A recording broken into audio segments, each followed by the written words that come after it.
Okay, so in the ancient times, the one of the greatest wars that was ever fought really was between the weevils, molds, and people's granaries. Imagine somebody working so hard for 6 months. The person comes in to take something, after the person has stored their produce and they see everything has turned to dust. So that was the greatest war then. The people started believing that, you know what, this is probably a spirit of jealousy that is coming to attack a successful farmer. Because how on earth do I work so hard and boom, I have no evidence to show for it? Oh well. The legend of the Hermocop, it tells the tale of a strange brown bird with a head shaped like an anvil.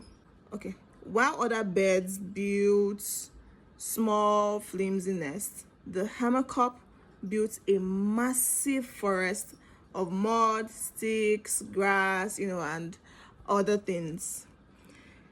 The great ancestor Suto watched the Hammercop and saw that the bird collected treasures to put in its nest.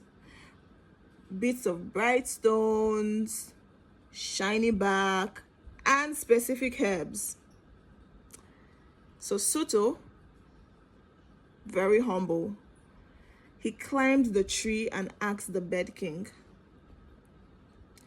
"How do you keep the rot from your house?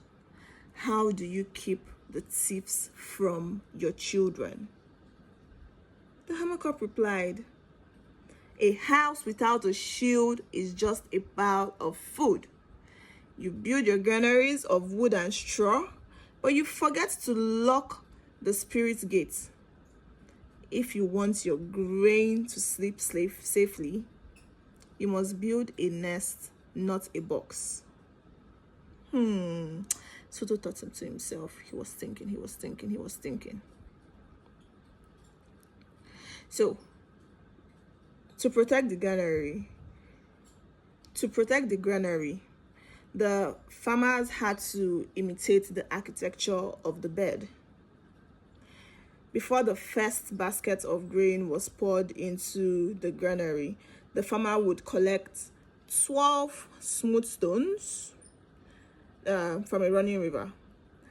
Then he will place them on the base of the granary legs. Belief is the river stones are water washed and cannot rot. By placing them there, the farmer creates a moat the spirit of rot cannot access or cannot cross, either way. Then another thing that is added in building the granary is the smoking of the bitter herb.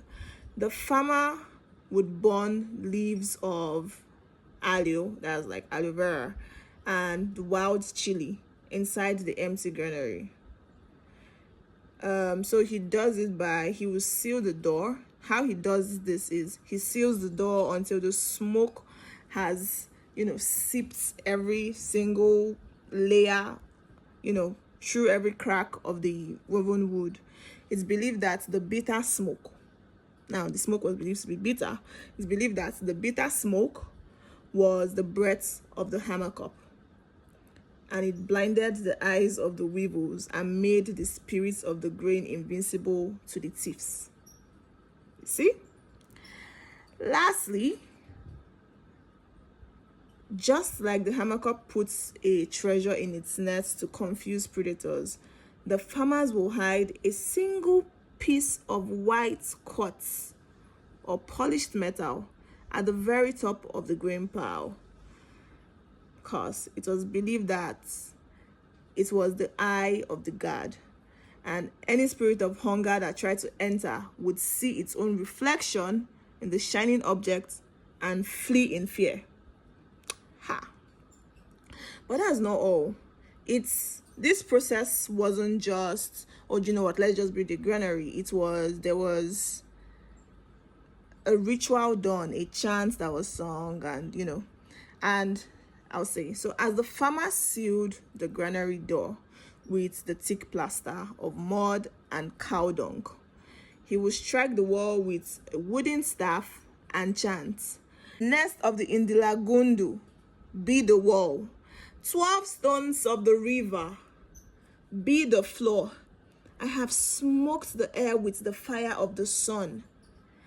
I have salted the dark with the bitterness of the leaf. Thief with no legs, you shall not crawl here. Thief with no eyes, you shall not see here. Let the grain sleep like the babe in the womb, until the moon calls it to the mortar and the pestle.